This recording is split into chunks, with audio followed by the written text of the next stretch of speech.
So there are two growth models. What are these two growth models? One is बेटा देखो यहाँ पे आप क्या ऑब्जर्व कर रहे हो, आप इस वाले ग्राफ को देखो, फर्स्ट ग्राफ को. What is this first graph? It shows that population is gradually increasing, है ना, और gradually क्या रैपिड इंक्रीज ऑब्जर्व कर रहे हैं कि इस टाइम पे देखो तो यहाँ पर बिगनिंग में बिल्कुल पॉपुलेशन जीरो है, यहाँ पॉपुलेशन बढ़ गई, फिर पॉपुलेशन इंक्रीज हुई. इस टाइम पे आप देखोगे तो कितना इंक्रीज हो गया है हर बार में. ये बेटा हम किसको देखते हैं, इसको हम एक्सपोनेंशियल कहते हैं. Exponential means that is rapid increase in population.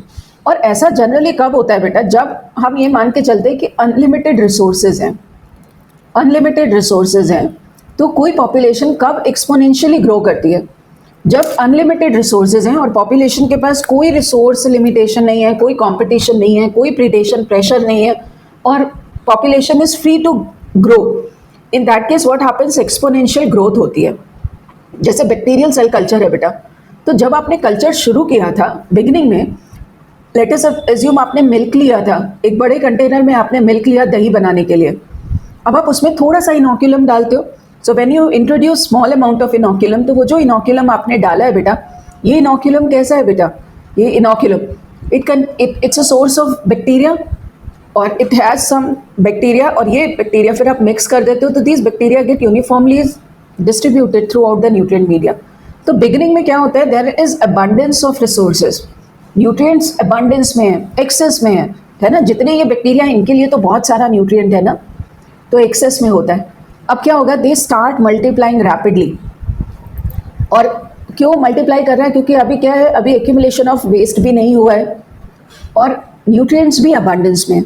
जैसे जैसे बैक्टीरिया मल्टीप्लाई करेंगे, और बैक्टीरिया में कैसा ग्रोथ होता है बेटा, बिगनिंग में एक्सपोनेंशियल होता है. एक्सपोनेंशियल मतलब 1 से 2 बनेंगे, 2 से 4 बनेंगे. इस तरीके से क्या होगा, क्योंकि बाइनरी फिशन हो रहा है, तो after every generation there is doubling in number of bacteria. But क्या ये अनलिमिटेड टाइम तक होता रहेगा?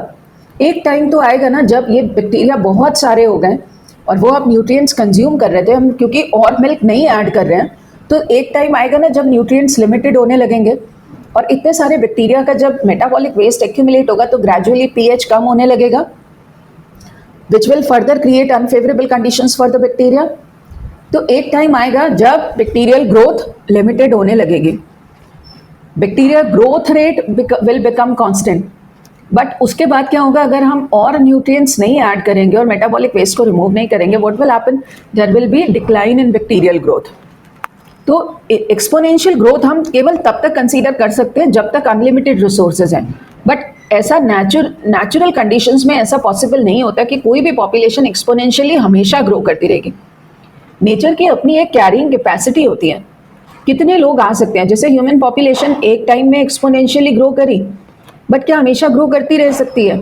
कोई तो टाइम आएगा ना जब रिसोर्सेज लिमिटेड होने लगेंगे, जब रहने का स्पेस कम होगा, है ना, फूड कम होगा, तो एक लिमिटेशन. तो फिर इसमें जो लोग बेटर होंगे वो सर्वाइव करेंगे.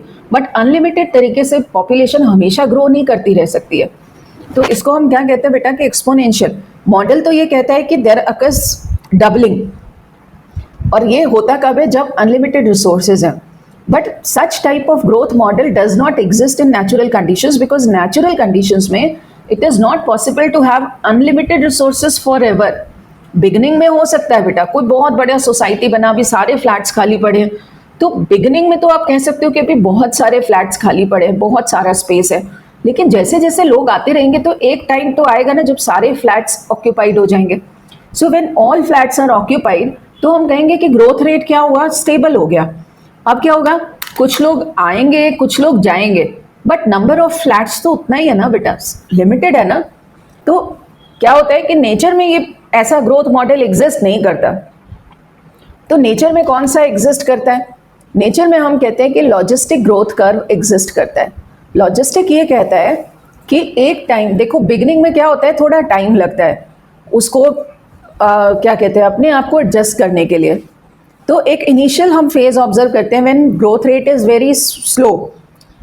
फिर जब पॉपुलेशन वहाँ के लिए अडेप्टेड हो जाती है, देन व्हाट हैपेंस, वहाँ पर क्या होगा, एकदम से ग्रोथ रेट इंक्रीज होता है. और उसके बाद जब ग्रोथ रेट, आप क्या कहते हो बेटा, यहाँ पे ये स्टेबल हो गया. जैसे वो सोसाइटी अगर पूरी फुल हो जाती है, सारे फ्लैट्स ऑक्यूपाई हो गए, तो अब क्या होगा बेटा, कुछ लोग ऐसा होगा, किसी ने फ्लैट खाली किया तो किसी और कोई और वहाँ पर आ गया, है ना, तो कुछ लोग आ रहे हैं, कुछ लोग जा रहे हैं, बट कोई नया फ्लैट तो, नए फ्लैट्स तो नहीं बन रहे ना।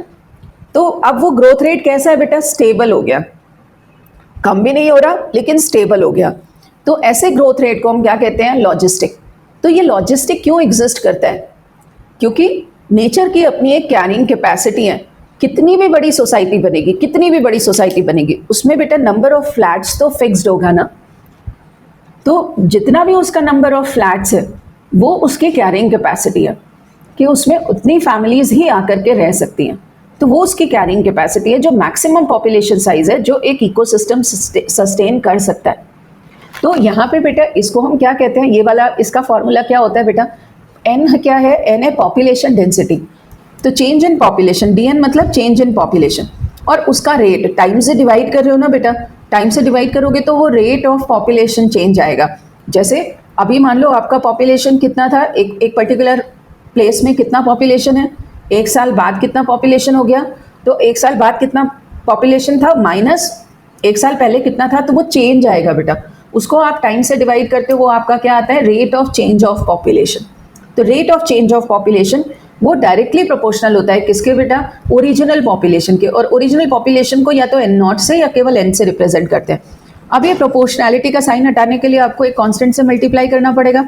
तो कांस्टेंट आपका क्या होगा, D N upon D T is equal to R N. R ये आपका होता है बेटा, आर ये कांस्टेंट है जो आपने ये प्रोपोर्शनैलिटी के साइन को हटाने के लिए लगाया है। तो D N upon D T क्या आता है बेटा, आर एन, है ना, D N upon D T is equal to R N. R क्या है आपका, intrinsic rate of natural increase. तो ये कांस्टेंट होता है किसी पर्टिकुलर पॉपुलेशन के, किसी पर्टिकुलर इकोसिस्टम के लिए। और बाकी आपका टी क्या है बेटा, टाइम पीरियड। अब आता है बेटा लॉजिस्टिक। तो लॉजिस्टिक के लिए हमारे पास ये वाला फॉर्मूला होता है कि ये क्या है बेटा, rate of increase in population या चेंज इन पॉपुलेशन। जरूरी नहीं है कि इंक्रीज ही हो रहा, हो सकता है डिक्रीज हो रहा हो पॉपुलेशन साइज।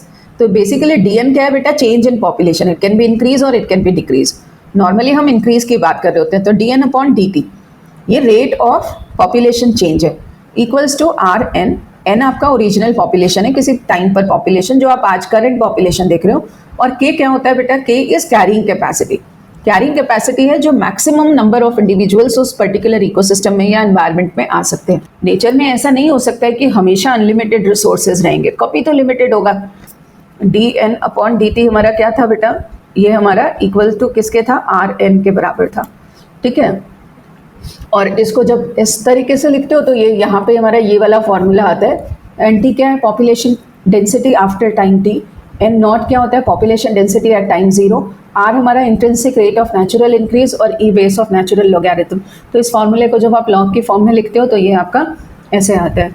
तो जे शेप या एक्सपोनेंशियल ग्रोथ कर्व आपको कब मिलता है, ये कह रहा है कि when resources are not limiting the growth, मतलब अनलिमिटेड रिसोर्सेज हैं।